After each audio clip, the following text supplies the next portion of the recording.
गुरु ब्रह्मा गुरु विष्णु गुरुदेवो महेश्वर गुरु साक्षात् परब्रह्म तस्मै श्री गुरवे नमः. మైక్ పట్టుకోవడం ఇప్పుడు కష్టమే, ఇంకా మంది ముందర మాట్లాడేది.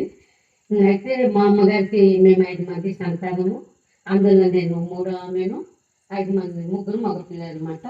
నాకు నా వివాహ జీవితం ఎట్లుందంటే పెద్ద ఆస్తి పనులన్నీ ఇచ్చిండ్రు, మంచి కుటుంబానికి ఇచ్చిండ్రు. కానీ నా భర్త మంచివాడు లేకుండా అనమాట. ఎన్నో కష్టాలు పడ్డా ఆయన నుంచి నేను పడి 12 ఏళ్ళు ఆయనతో కాపురం చేసిన. అంతే 12 ఏళ్ళైనా కూడా దెబ్బలు అవి తినుకుంటూనే కాపురం చేసిన. ఎప్పుడు పిలిచినా మా అమ్మ పిలిచినా నేను రాను.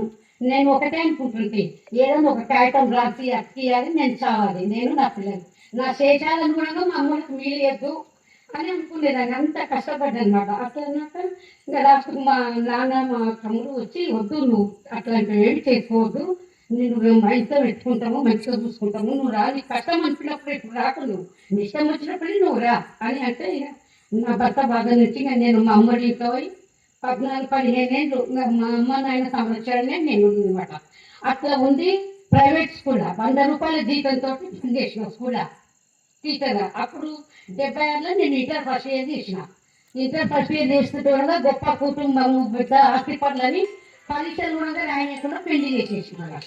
పెళ్లి చేసిన ముందు నేనేం సుఖమని విషయం, నేను ఒకటే ఇప్పుడు నుంచి మనం ఇవ్వద్దని ఏదానికైనా పెళ్లి పేరెంట్స్ పిలిచేది అనమాట. నన్ను పిలిచిన మా పెద్ద కూతురు పెళ్ళి అయింది. నాకు 2 అమ్మాయిలు 1 అబ్బాయి.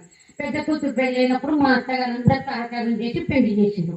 నా భర్తది ఏం లేదు, అప్పుడైనా ఒక పెళ్లికి వచ్చి కూర్చున్నాడు అంతే, పెట్టి ఇంకా కష్టాలు పెట్టింది అంతే. ఆయన చేసింది ఒకటే అదే.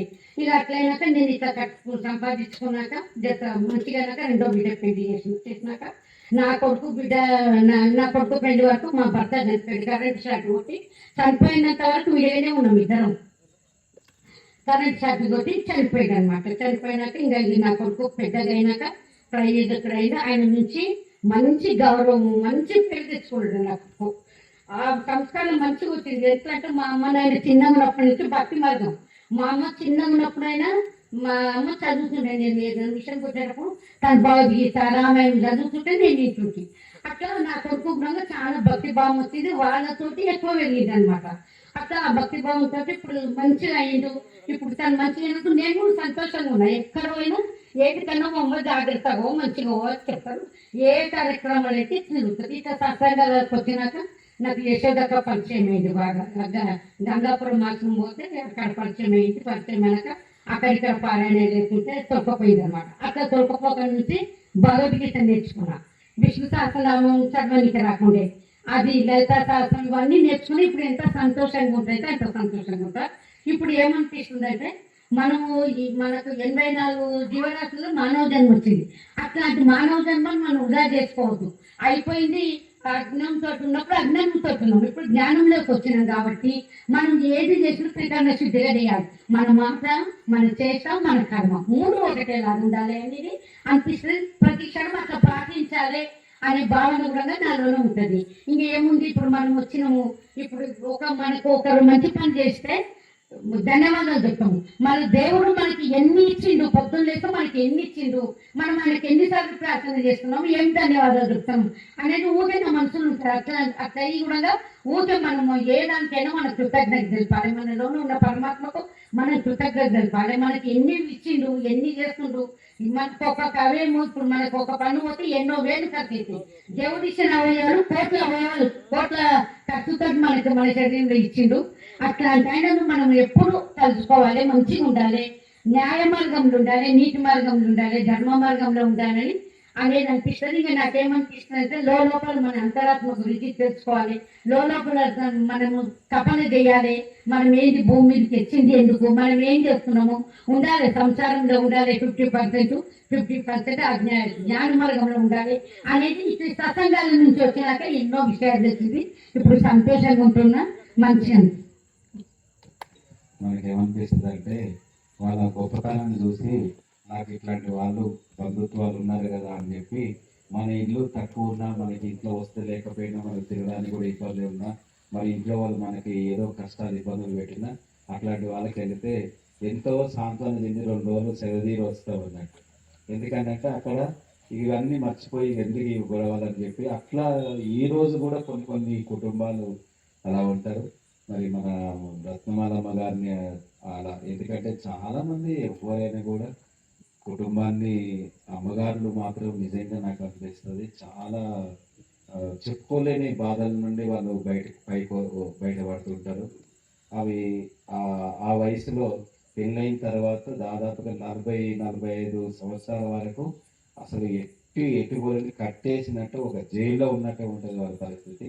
ఆ 50 సంవత్సరాల తర్వాత ఏమైనా కొంచెము పిల్లలు అది ఇది ఇదయ్యి అప్పుడు ఏదైనా ఆలోచించేటువంటి ఏదన్నా ఇదైతే అప్పుడు వాళ్ళకి కొంచెం కొంచెం ఏదో కొన్ని విషయాలు చెప్పుకొని వాటిని అలా వదిలేస్తూ అలా కొంత ధైర్యం తెచ్చుకొని మనం ఇంకా ఇవన్నీ ఇట్లా అనుకుంటుంటే కుదరదు, మన జీవితాన్ని కూడా ఏదో పరమార్థం ఎదుర్కోవాలి, ఆ జీవితాన్ని ఆ విధంగా మనం సార్థకం చేసుకోవాలని అన్నట్టుగా మరి ఈరోజు అమ్మగారు మనకు ఒక ఆదర్శం చూస్తే మనకు అనిపిస్తుంటది.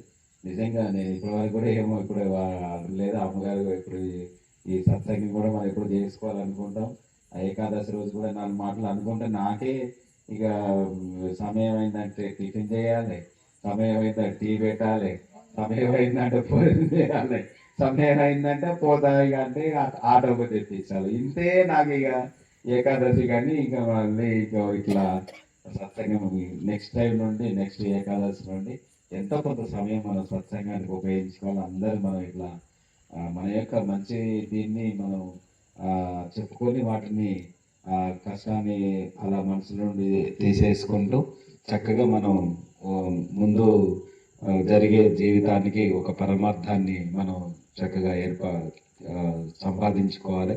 అటువంటి మాతృమూర్తి, ఎందుకంటే యశోదమ్మ గారు కూడా సేమ్ వాళ్ళ జీవితం, వారు కూడా అమ్మగారు కూడా ఎన్నో కష్టాలు నిజంగా వారు చెప్పారు. వేరే వాళ్ళు ఆ అమ్మగారి ద్వారా ఎన్నో రకాలైనటువంటి నుండి బయటపడ్డారు. ఎన్నో రకాల ఒంటరి పోరు అన్నట్టు వాళ్ళది. ఆ ఒంటరి పోరు మహిళ చేయడం అనేటువంటి జీవితంలో అసలు అది ఇక దానికి అర్థం ఉండదు అన్నట్టు. ఎందుకు అని అనిపిస్తుంటది. అక్క గారికి, రత్నమాలమ్మ గారికి, నిర్మలమ్మ గారికి, మరి వచ్చినటువంటి మన గౌరమ్మ గారికి, విజయలక్ష్మమ్మ గారికి అందరికీ కూడా మరి పేరు పేరున ధన్యవాదాలు సమర్పిస్తూ అమ్మగారు కూడా మనకు సహకరించారు.